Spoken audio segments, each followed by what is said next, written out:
welcome to the State of the Nation. I'm your host, Mike Sham. We're going to kick off by asking you why you haven't subscribed to the channel yet. We are growing so nicely. Let's keep it up. Let's get more subscribers. We'll keep on bringing you great content. Now, we talk to a lot of South Africans. We talk to a lot of politicians, economists, analysts. We always get the same story back, that the youth has to be involved. So what you try and do is to try and find a young voice, somebody that makes sense. And finally, I heard that person that really impressed me, and that was a host that stood in on the morning show on SAFM recently. He's been all around South African media, from YFM, a stint at 702 Newsroom Africa, ENCA, gets around, but a wonderful South African voice. And joining me today from SAFM, Oliver Dickson. Oliver, welcome to the State of the Nation. Thanks for having me, man. Really appreciate it. Love the show. Subscribe, but also hit the notification bell so that when this goes out, that you get a notification of it. So subscribe and notification bell. That's why we need to get media people in. Now, Oliver, I didn't just get you on here because you're a smooth talking radio host. You're a deep thinker. You're a guy that knows his stuff. An ex-debating champion.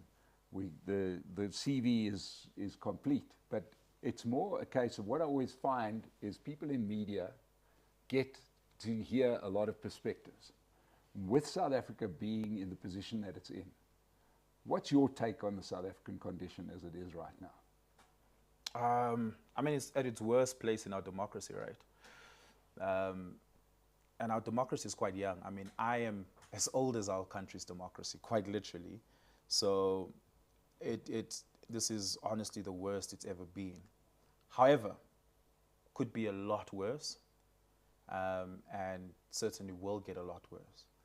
But when we contextualize it in the lifespan of our democracy, we must also realize that there were some incredible and important gains that I think we often forget about, or often don't appreciate enough. And I mean, it's easy to be frustrated as a South African in South Africa, and you face the reality of the day-to-day conditions of being a South African, right?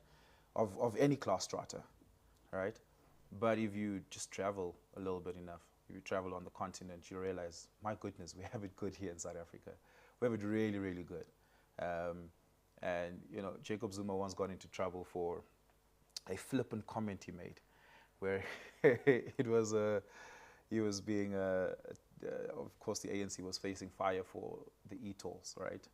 And one of the comments Jacob Zuma made was he said, well, we need these things because this is not some road in Malawi. And obviously a horrible comment to make, but it really isn't some road in Malawi. I mean, you know, we've got, I wouldn't say world-class infrastructure, but if you take a look at South Africa's infrastructure, both our ancient and modern infrastructure, it's a lot better than what you get on the continent. Of course, some countries are doing well and catching up, but just traveling on the continent, it makes you realize that we have it really good in South Africa.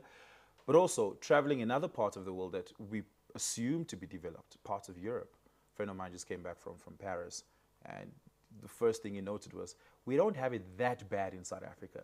Because some of the issues that you and I complain about, Mike, that you think are uniquely South African, actually aren't uniquely South African. We complain about potholes, but so do our British friends. We complain about, you know, electricity, but so do some of our friends in Middle America. Because they have the same sort of energy insecurity that you and I have. Yes, they manage it better, but South Africa is in a bad place. But if you put it in context of the whole world, we still have a really good country on our hands. We do have a good country on our hands, and I think it's a country worth fighting for. Absolutely. You know, yeah. I'll certainly, you know, I can certainly say from my own personal perspective, I actually, a few years ago when I was still, you know, young and good looking, actually was... You're still good looking. Yeah, that's right. Not the first part. Yeah, I was actually had a job in England. Yeah. Well set up, house, family there, the whole lot. And I chose to come back to South Africa. Right? I chose exactly what you say, the goods that we have in South Africa. However, what I do want to challenge you on is, do you think it's reasonable or good enough for us to say there are places that are worse? Does that not give us a free pass for the stuff we're getting wrong that we should improve on? No, because I think we can do both, right? We can obviously say certain things are terrible, and you can point to why they're terrible. You can see this person here made this decision that led to this outcome, and this was the effect of it, and this is why people in Mamelodi are dying because the water's contaminated, right? You can trace it to you can trace it to its starting point, and you can critique that. But if you put it into context, you'll also realize that even if you had a really good government that did everything really well, or at least did the basics right, which we don't currently have, that you would still have a problem somewhat of that nature on hand, right? Even at its best case scenario. So I make the Pretoria water example, where people were dying recently, of course, a few months ago, because of cholera in the water, and there was disagreement about who's responsible for it, and politicians started pointing fingers at each other, which is how we do things in South Africa. When I was speaking to some water experts, and I know I'm being very anecdotal here about something that's potentially quite small in the greater scheme of things, but it's significant. I was speaking to some water experts, and some of the water experts said to me, well, I mean, we're surprised this happened only now. We expected this to happen 15 years ago, because the problem with the water situation in Pretoria, Far East Pretoria, can be dated back to 40 years ago. And I'm like, 40 years ago? Why?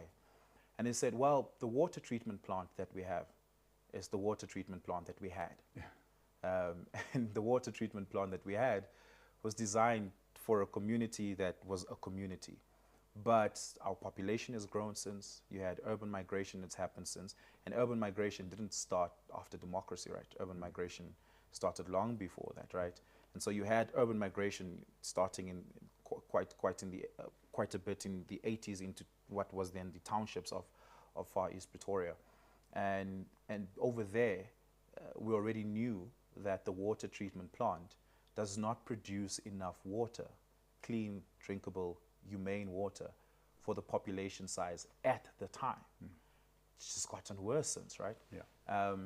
And so even if you had a government that didn't steal the money, that bought the sodium as they were supposed to, and the chloride as they were supposed to, and the iron as they were supposed to, and fix the walls every once in a while, and make sure that the turbines are turning. And even if you had a government that did just the basics, you still would have had a situation where the people would either not have water, or the water would somewhere along the line, because of the size of the population, get contaminated. So why am I telling you the story? I'm telling you the story because even in its best case scenario, I think we would have had a problem on hands. So I'm not saying that whoever the government of the city of Tshwane has been for the last 20 years interchangeably, that by saying that things are not too bad and things are relatively well if you compare to other parts of the world or the continent, I'm not saying that to give them a free pass. I'm simply really saying that we're dealing with problems that's a little bit bigger than what we anticipated. And of course, we need to get rid of the people that are not doing the job. I mean, people died because a procurement officer couldn't get a sign-off on an invoice for chlorine. Think about how ridiculous that is. Yeah. Yeah, because, the one thing that I strive for here is to, let's not be happy with, the fact that we're in stage 2 load shedding. We shouldn't have it at all. And running a country is a complex business, right? It seems to me that certainly the big change in the new South Africa versus the old South Africa, now that we are governing for the whole country, right, is the government's footprint is just got huge compared to what it used to be, and it has to be. The question starts being raised whether they're not doing too many things. If you consider that the government provides, has the monopoly, or had the monopoly on so many vital services, from water, electricity, to air travel, to this, to that. You know, the government's going to have a game on their hands just providing basic services. Surely the time has come for them to dispense some of these other things that they are holding on to. Yeah, 100%, right? But the question is, where do you begin? Have an idea about where you begin with the small stuff that you Yes. know that you're terrible at, Yeah. right? I have no idea why we still have a South African Postal Services. Yeah. They can't do it. They really can't do it. Yeah. Postnet is a private company, and you've got all these other private Yeah. companies in that space doing stuff. And to be quite honest, in some instances, it's cheaper to send a package to your friends in Uppington Sure. through Postnet than through the South African Postal Services. Yeah. So this idea that monopolies for essential services are important, state monopolies are important because it gives provision to the poorest, the most vulnerable, and as widely as possible, doesn't hold true anymore. It holds true for some stuff. Like I would be worried if I had to buy my water from a private company. I mean, I already do, right? I mean, my drinking water, at least, I get from Woolies. And that costs me 100 That well-known utility. Right, and that costs me 100 Rand a week, and if I go to Spa, it costs me maybe 120 Rand a week, and if I'm lucky at Pick n Pay, it will be 90 Rand on the week, right? That shouldn't be the life that an ordinary South African lives, right? It shouldn't be. And obviously you work for the one government organization where there's got to be a real question around a whole lot of things. Right? Yeah. Let's start with their business model. You know, SABC still trying to get people to pay TV licenses, which is sort of an anathema. It's a thing. It's a silly thing, right? Should people pay? Sure, those who can afford should pay. But what should they be paying for is the question.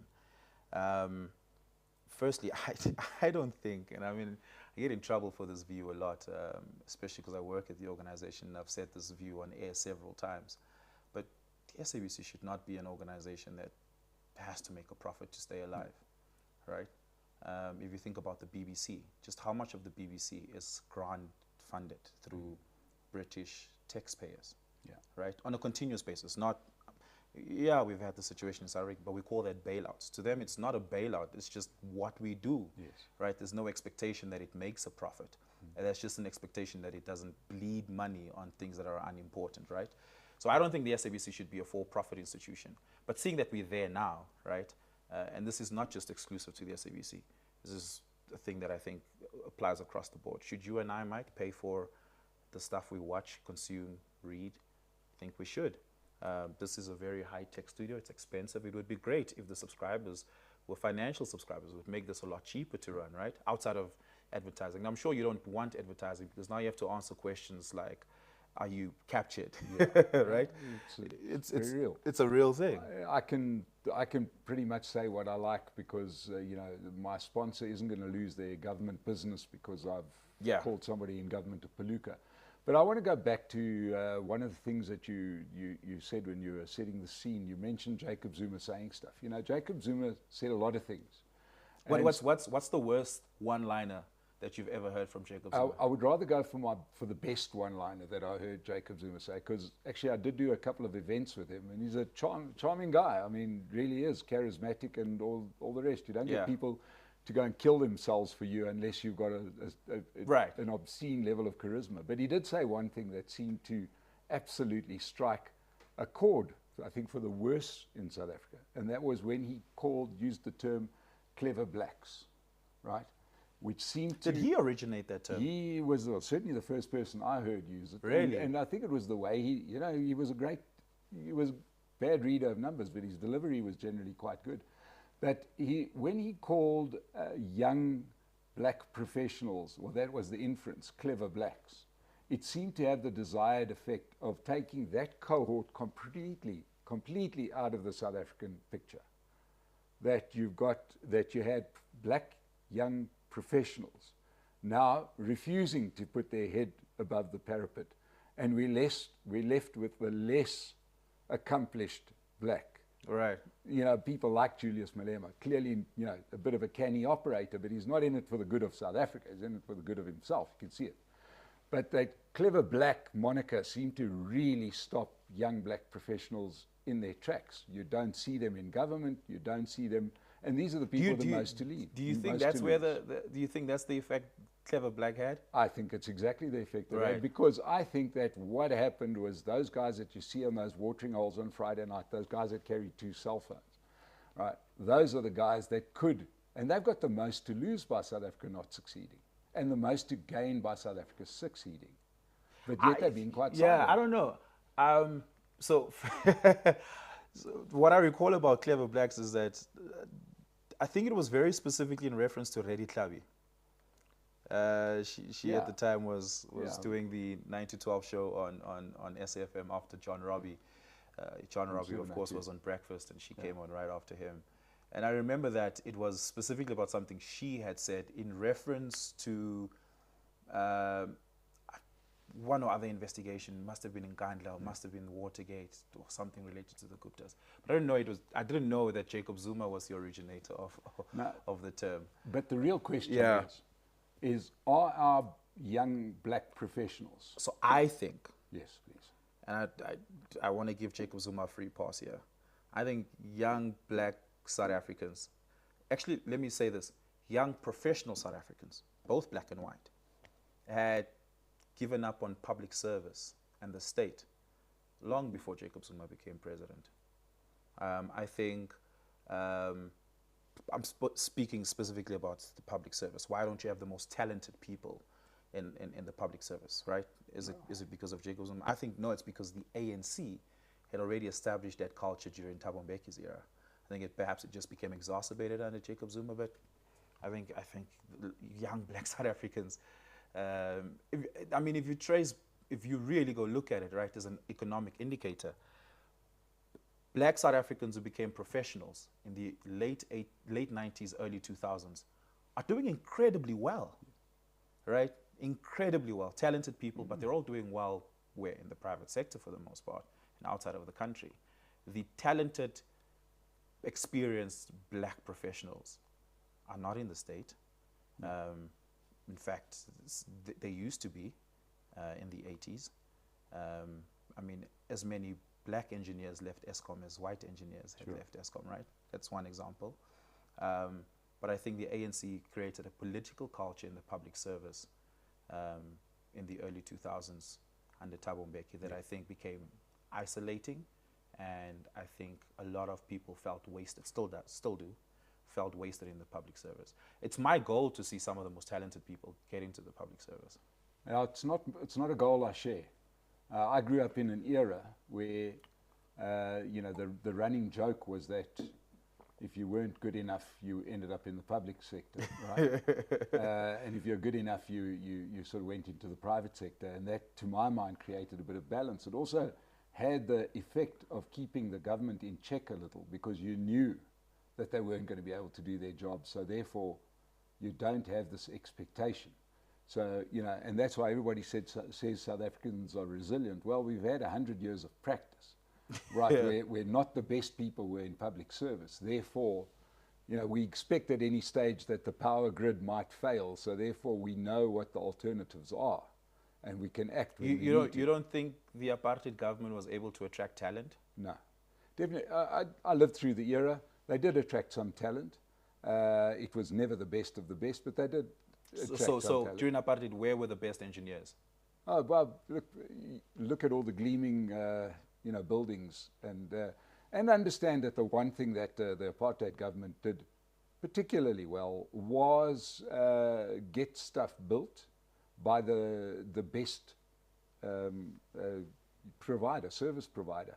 So what you would have is these big construction companies, engineering companies, etc., that would go out and build bridges and roads, etc., right, and do a damn good job of it. And generally, the system wasn't the system we have today. I must admit, I'm not a huge fan of a tender system, because in most cases, nobody in the private sector that I know that runs a successful business works on a tender system. We know who's going to do the job best. We get to understand what the market price is, and I'm going to go to the guy who's the best at his job. I'm not going to go out there and say, give me 3 quotes and set out this criteria, and one's going to be price and the other's going to be, I don't know, a pencil test for race or something like that, right? I'm going to get the best guy for the job, and the road's going to get built. Right. Right?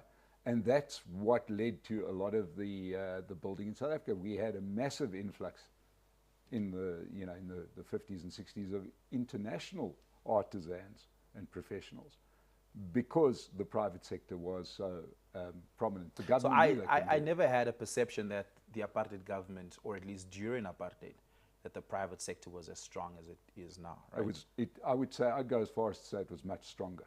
But just purely because if you had a building, there wasn't a road, there was no. But I mean, it had linkages to the apartheid government in some. No, I think not overly. Yeah, I mean, and I'll give you the for instance here is that the construction companies, if one goes into this, were largely English run, and the government was an Afrikaner government, right? And they had no problem in getting Murray and Roberts to build a highway or a bridge. Right. So I'm saying it wasn't just, you didn't have to be a member of the Broederbond necessarily. Right. But the point is, it's not one versus the other. It wasn't, things were so wonderful back then, or this. I don't think so. I agree with you that South Africa has got great things to it and bad things to it. Yeah, and I mean, my evaluation of the old South Africa versus the new South Africa, we can't Look, compare. This is so much better. I didn't live through apartheid. This is so much better. I did. This is so much better, and you could call me a beneficiary because of the stage, but this is so much better because we are part of the world, right? And that I could certainly speak for myself. I would never want to go back to those days. I didn't live through apartheid, but it has always been my perception that if I were the CEO of a massive corporation in South Africa, I'd want to be a CEO of a massive corporation in the private sector under the ANC than under the National Party government, because I think I really think that state failure is profitable, right? Immensely so. Yeah, don't get that completely wrong. And that is that there's not one company out there. I mean, there's always a few marginals here and there, but I'm talking on average, every company out there prefers a well-run country that's growing. Economic growth is rocket fuel. What really concerns me the most is that we are now going into our, when was Polokwane? In 2007. Right, so now we're going to our 17th year of bad governance with a shrinking economy. What that means is that people who are 37 years old, right, wouldn't know what a growing economy looks like. You wouldn't know what it looks like. If somebody like yourself, you would have no idea what a growing economy looks like. And therefore, I mean, I have somewhat of an idea that I can point to the evidence of it, right? You can point to the evidence, but being... No, in my personal life. Sure, in my personal life, yeah. But a growing economy is just a wonderful thing, right, for everybody. And the figures, I'm not sort of inventing these numbers. Just look at what happened in South Africa. Okay, do you recall the economic growth 2006? Yeah, sure. It was about 5.5%. Slightly more, right? Right? It was hovering around 6%. I think we touched 6. Yeah, we touched 6 at some point. But the thing is, when that happens, you literally run out of cranes to build buildings with, right? Your country is going, the unemployment is shrinking at a dramatic rate. That is all that matters, is economic growth. Right? That is it. Look at China now, and they still have tremendous growth, but they don't have 9% growth. And you can see the difference. You can see what's happening. And what really concerns me is that a lot of people out there now have reached, maturity without ever seeing growth, and they don't know what it is that they're missing out on. And yeah, it's just such a pity, because to me this is so avoidable. It's so self-inflicted. So I also think in South Africa, we measure the wrong things, right? If we look at the indices that we think make up for good performance, right? We speak in South Africa primarily, and I understand why, because of our history, but we speak in South Africa primarily of inequality instead of poverty. So we think those two things mean the same thing, but they don't always mean the same thing. They don't at all. Inequality is a measurement of the distance between the rich and the poor. Yeah. I've got to say, it's a terrible measure. It's a terrible measurement, yeah. Right? And so if you measure just poverty, right, and focus only on poverty alleviation instead of reducing inequality, sometimes they're interchangeable, sometimes they're not. Most times they're not. It doesn't matter how many rich people you have if you're just able to get the poor people out of poverty, right? So I'm saying that to make the point that we sometimes measure the wrong things in South Africa. I then want to come to the point of economic growth. Economic growth, I know, is an important measurement. It really, really, really is an important measurement because it affects everything else. But I think we speak of economic growth, and I mean, I'm guilty of this all the time, as a single indice of what did the GDP grow by. And instead of a measurement of, very specifically, how many more people are participating in the economy. Sometimes you may have more people participating in the economy, but not necessarily the economy growing. And I think in the back of their mind, the ANC of the 90s and maybe a little bit of the early 2000s they weren't explicit about it, but they had that in the back of their mind. I just don't, obviously they didn't get it right. There was an attempt at it. They didn't get it right. And I think what we have now is that we have an economy that's not growing, and when it does grow, the population outgrows it, right? And so again, we perhaps measuring the wrong things. I think as South Africans, we need to ask ourselves a really important question, and it's the question I think about the most. There's two questions I think about a lot, but the first question is, what does a good life look like for a South African, given our context and history? What does a good life look like? Can you describe it? Can you point to it? And how do you get people there? Right. And that's the first question. I want to put to you that I agree with you completely. Inequality is a stupid thing. If you're looking for equality, I don't know, go to Chad or Malawi. You know, those places do have equality. Everybody's poor. That's the only way you can get equality. If you want success, go to a success. If you want to see inequality, go to a successful country, because those people get mega rich. And then some people, you know, are cleaning toilets. That's in every country. But there is a problem that I have with one of the things you said. I'm not a fan of poverty as a thing to fight, because I don't think it's a fight you can win, right? Because poverty is a relative thing, right? You and I may feel like we've done quite well, but some billionaire walks in here and suddenly we're poor. Okay, but so we can have a conversation about what the good life, what a decent, humane life is, right? And that can be the benchmark, right? And anything that falls under that, we can say is poverty. I think that what the word that we're searching for that we don't use enough in South Africa is dignity. Right. Right. And I think with dignity, it solves many things. And what does a dignified life look like? So for you, the key measurement would be how many South Africans are living a dignified life. Correct. And not how many South Africans are living in poverty. Let's say, in other words, take the poverty or inequality thing, to put because that aside. To you, poverty it means is different relative, things to different people. but dignity is dignity objective. is universal, right? Okay. Dignity is I want to go to a toilet, close the door, the light switches on, and I want to go to a school and not die in a toilet. Exactly, and I want to know that I can send my kids to school, or if I break my leg, I can go and get it fixed at a hospital. At a hospital, sure. Right. So you know we've got this divide in South Africa where we buy our dignity. In the middle and upper classes, we buy that dignity. So I know exactly what would happen if I broke my leg now. Yeah. And I know exactly which toilet I'm going to later, and that there'll be toilet paper and a light. And that you'll have water. And I'll have water, yeah. And if you create that platform, right, everything else kind of falls in place. However, there's a however here. This can't be provided by government. The government quite simply cannot build all the houses. It can't be. But we do have a government that thinks they can. And I want to challenge what you say. And I think that the biggest problem that we have in South Africa at the moment is that we have a government in the ANC that have got absolutely, there's two things. They're terrified of success. If you wanted to experience real fear, you should have seen what the half of the ANC looked like in 2007. They were terrified by economic growth. They were terrified by individual agency of their traditional voters. Our government hates agency. They hate the fact that you might say, I'll change the channel.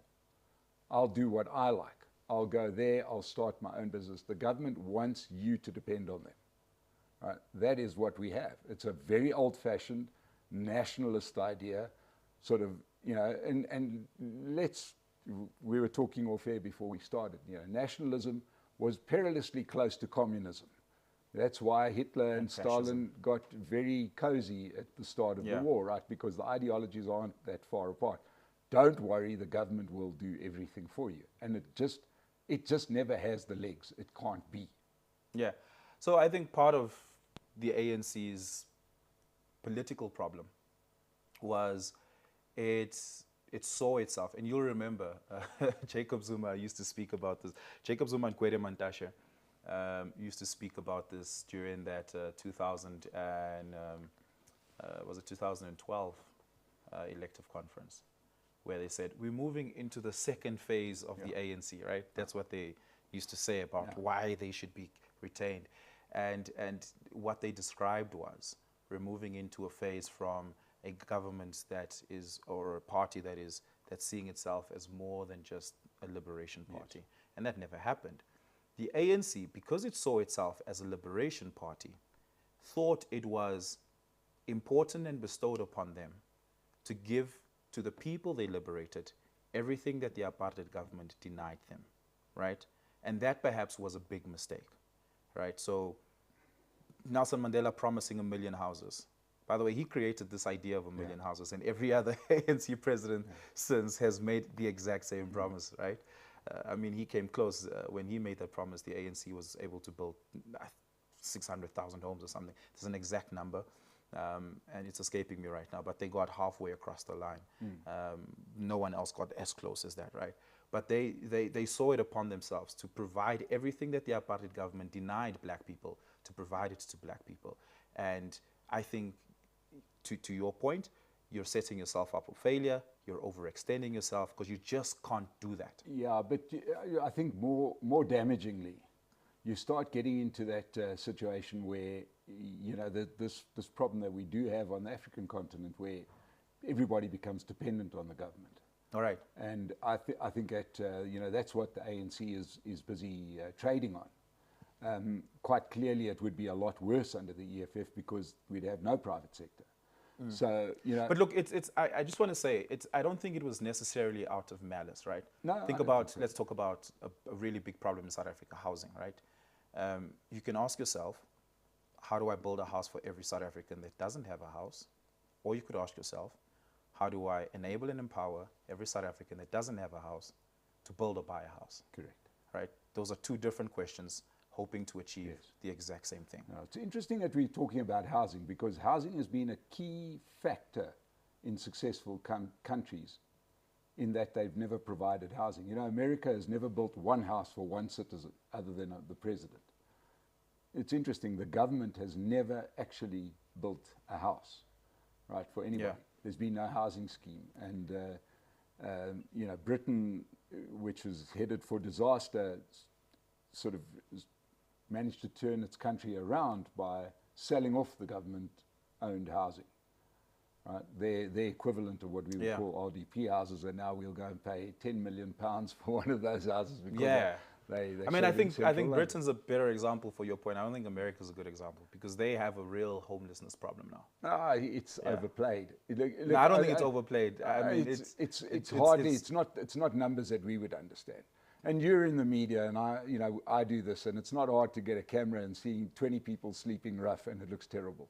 No, but I mean, I know that it's a real problem because of how many people got evicted during COVID-19 before the Joseph Biden stimulus checks came out, right? So I know America has the British example because they had social housing. America never had it. Britain had social housing. And I think the fact that America never had social housing may well be one of the reasons why they're not able to deal with their housing problem, because it's all in the hands of private owners. Some states do have housing that they own, but they don't run it as a social housing initiative. They run it as a profit initiative. But let's move on to matters. We've mentioned the ANC a lot. We've got an election coming. It's in the offing. And right now, there's not one analyst out there that has got a complete handle on this. I've spoken to enough people. I've done my own analysis. I've read everything. What's your view on what's going to happen in the 2024 general election in South Africa? Man. Firstly, okay, let's make it easy. Do you see the ANC falling below 50%? Certainly.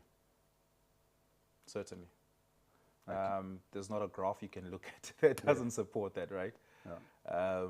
They certainly will dip below 50%. But what does government look like is a harder question to answer. And I obsess over the question. Remember I said to you there are two questions that I really obsess over. The one is, what does a good, decent, humane life look like? And the other question that I obsess, and I write about this a lot, publicly and privately, is, and part of the reason why I think it's taken so long for the ANC to really be pushed to the brink of being out of power, and certainly will in the next 2 election cycles be completely removed from power. Part of the reason why South Africans have been struggling with that question is because I think, Mike, I think it's human behavior to be change averse, right? And I think we are incapable. I've only lived under one government, right? The ANC-led government. I think people like me are incapable of imagining a South Africa without the ANC. Yeah. And that is a big deterrent. It's an indictment on us because it means we're unimaginative about the future, but it's also an indictment on political parties, opposition political parties. Why has the Democratic Alliance not moved past the 20% mark when they've had ample opportunity to do so? It's because they couldn't describe to South Africans what a post-ANC life looks like, right? The DA's politics and political messaging has always been with what's wrong with the ANC, Yes. right? And not saying, hey, here's the future we should be working towards. I think the EFF came close to a certain constituents in describing that. You used the word dignity earlier. Julius Malema uses that word a lot, right? Why does he use that word a lot? It's because he speaks to the most undignified South Africans, and what he's promising them is exactly that, dignity, right? Yeah. He uses that language, he uses that rhetoric, and then, of course, behaves in an opposite direction, but uses that sort of language. This is why the Black 11% party, in what, literally 10 years old, and they got to 11%. It took the DA for Tony Leon to leave before they could see such numbers, right? And Helen Zille coming in and invigorating the party and being able to get there. But political parties across the board, no matter which politician you speak to, old and young, are struggling to answer the question, what does a post-ANC South Africa look like? I think that there's the reason that they're struggling to do it, all parties, is because I think that we haven't answered the basic question that bedeviled South Africa for as long as I've been around. And that is,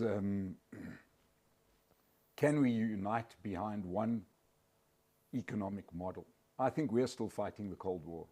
I think South Africa still sits in a very strange position where we're responding to something that the rest of the world is no longer responding to. And that is that, I was there when the Berlin Wall fell, and obviously the ANC was on the other side of the wall. Suddenly they became a government allied to a whole lot of people they had disliked their entire existence.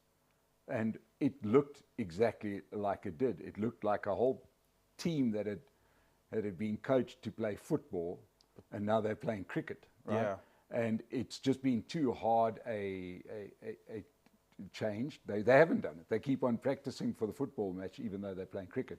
That's why I think they've been so happy with the outcomes with what's happened in Ukraine, what's happening even in the Middle East, where it feels like, hey guys, we could be in for Cold War Part 2. And this really appeals to us because, let's face it, free market democracy is a pretty noisy space.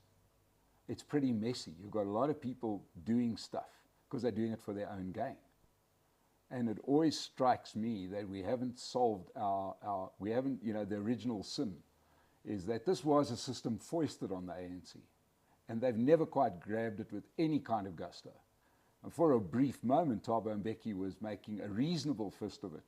He was doing the right things, but he was still saying all the other things. I kind of disagree with you, right? Because Thabo Mbeki did exactly what the DA would do, Exactly. which is a free market fundamentalist economy. He did, but the point I'm making is that in his speeches and his weekly newsletters, you would have sworn we were living in Cuba. You know, Right, I'm yeah. saying that you just had the sense that even though he was doing the right things and it was working, we had growth through the roof, and there were a lot of good things that come from that, you know, falling unemployment, etc., etc. But he didn't ever feel committed to it. And ultimately, you know, when push came to shove, he couldn't defend it, even though it was winning. You know, so it looks to me that if you had, and I've had Helen Zille on the show recently, if you had the DA saying, what is your vision for South Africa? We know what their vision for South Africa would be. It would be for South Africa to, I suppose, look like, I don't know, Australia or some European country, etc., liberal democracy, free markets, etc. And, you know, that's their vision, that they almost can't say it because... No, they do say it. I mean, they are pro-small state, right? Yeah, 100%, yeah. 100% pro-small state, free market fundamentalism. And I think that literally is perhaps the only thing that's keeping the DA going. Okay, so the question is now that we are at this point where the ANC seems to have lost a massive amount of support, largely because of their own inadequacies, right? The things they've done wrong, the corruption, etc. It looks like they're going to lose some kind of overall majority. Do you think South Africans are bought into a liberal democracy? That we are living anyway? Private property rights, you know, a significant private sector. So I work on a radio show. I'm a radio broadcaster.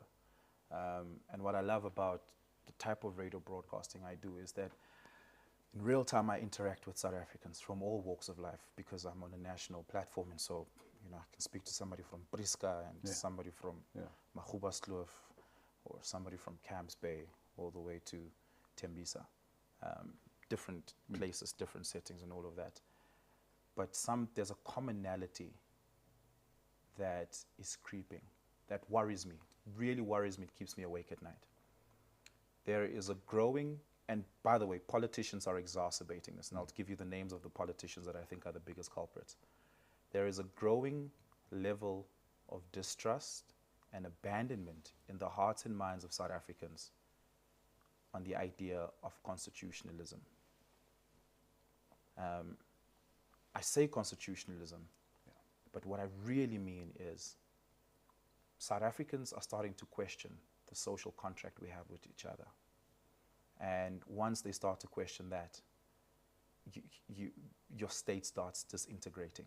Yes. Right? And that's a real danger that I fear South Africans are at. And it worries me because we don't trust the courts. We don't trust the institutions that are meant to protect us. We don't trust our lawmakers. Obviously, we don't trust our lawmakers. They're not the smartest of bunch, yet they have to make really complex laws, right? We don't trust each other. Yeah. And we don't even trust the private sector, Mike. Yeah. You know, and it's such a whirlwind of distrust. And to circle back to your question, I think because there's a disintegration for that distrust, I think our politics are on the margins. If you look at the numbers, are going to start reflecting that. Parties that buy into that narrative are going to do well. And parties that are able to sneakishly, you know, work their way around it will do well. Parties that commit to it won't do well. Here's an example. I remember I asked you earlier, what's your favorite Jacob Zuma one-liner, right? This is not some road in Malawi is the funniest, but the worst Jacob Zuma one-liner. And at the time, we just like pretended like he didn't say it, and we just moved on. Jacob Zuma said, and recently, Cyril Ramaphosa said a very similar thing, just used better words. Jacob Zuma said, I wish I was a dictator. If I was a dictator, things would be much better in South Africa. Right? He hated the fact that we're a democracy with, you know, checks and balances. Yeah. Cyril Ramaphosa visits Joburg CBD in Marshalltown when the road blows up. And then, sorry, not when the road blows up, when the building went up in flames.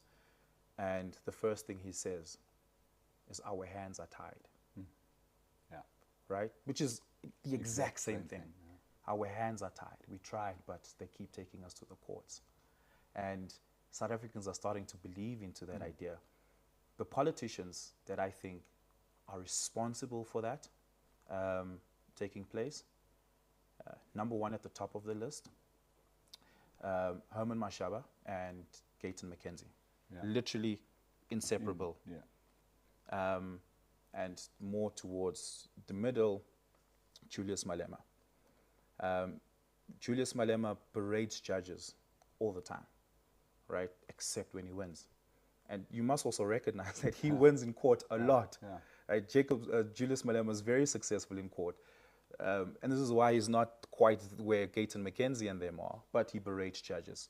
He berates the idea that we have a constitution that they are beholden to. And politicians hate the idea that there's a constitution that they're beholden to, that describes to them what the limitations of their powers are, but also what responsibilities they have towards you and I. If we look at the Bill of Rights, for instance, right?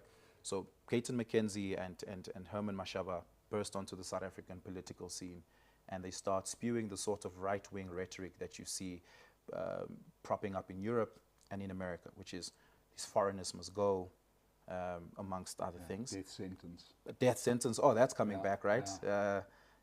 Bringing God back to the classroom. Yeah. My favorite from Gayton McKenzie is, "Oh, if I become president, I'll suspend the Constitution." Yeah. Okay, how are you going to do that?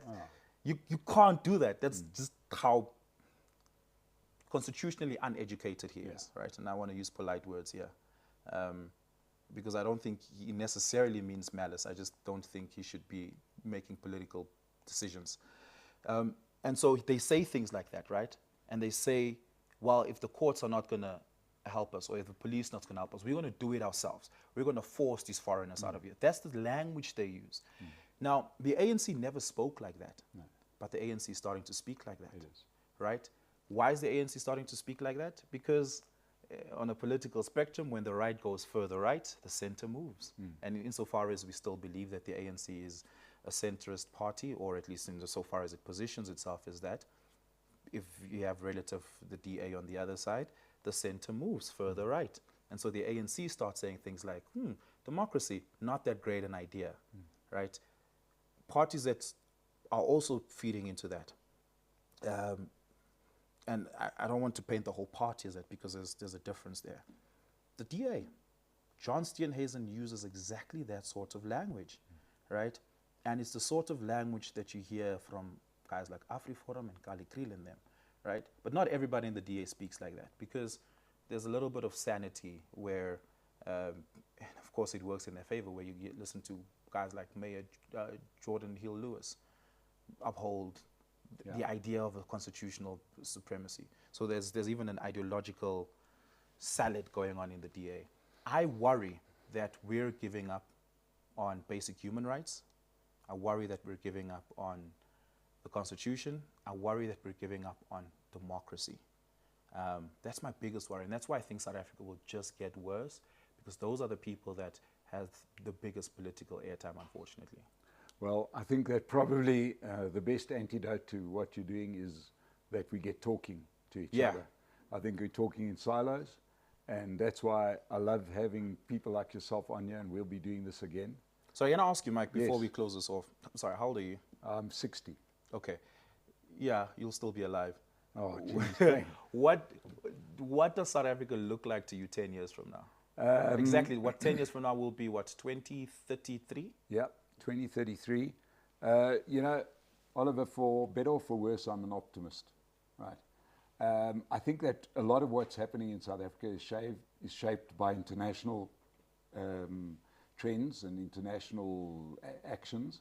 And I think the whole world, almost exactly the point you've raised, you can raise for almost every European country where there's been a big rise in these, what used to be called kragdadigheid, you know, these parties that come out there saying, we're going to handle everyone, we're going to kick out the foreigners.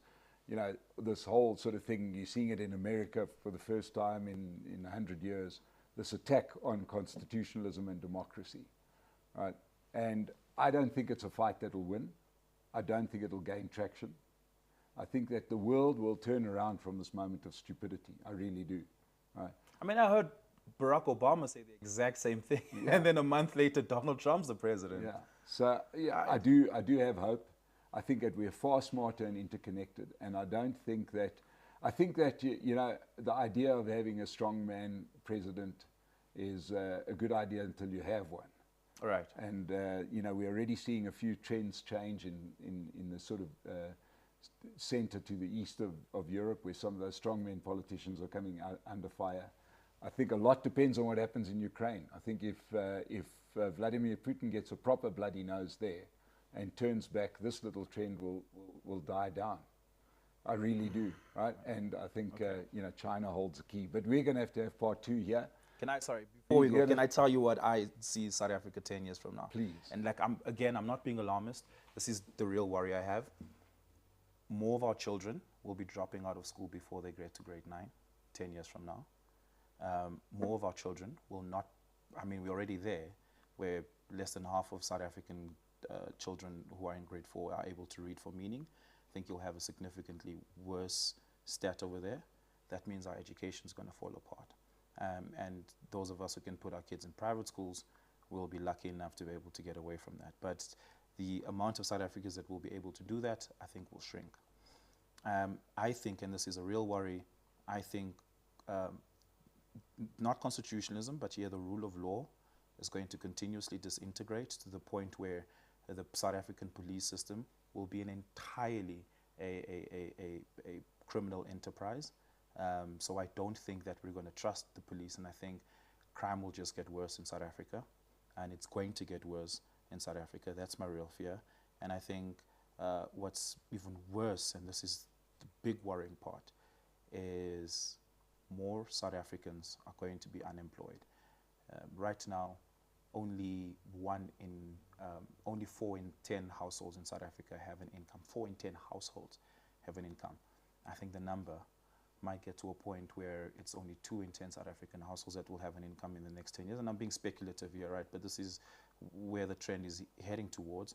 And I think the worst of that is the fact that our social grant network and protection for the most vulnerable will not be able to stretch that far, and itself will fall apart. Well, that is my worry. Can we turn it around? To stop our viewers from jumping off the highest building, I just will leave you with this, that if we were sitting around the braai having this discussion in around about 1988, 89, you would have said exactly the same things, right? Exactly the same things. And 10 years later, the country was a completely different place, right? I do understand there was a reason for that. You know, the situation was different, but the human spirit is resilient. Okay. And I don't think that South Africans, I think South Africans, you know, we'll take a long time, but we'll make right choices at the end. So let's just hope, let's just talk, let's keep talking. We'll continue this discussion soon, but people have to go back to work. Oliver, thank you so much for joining us. It's been fantastic. When am I coming back? You're coming back pretty soon. We might see Oliver a lot more than what we think. But to everybody that's enjoyed this, thank you so much.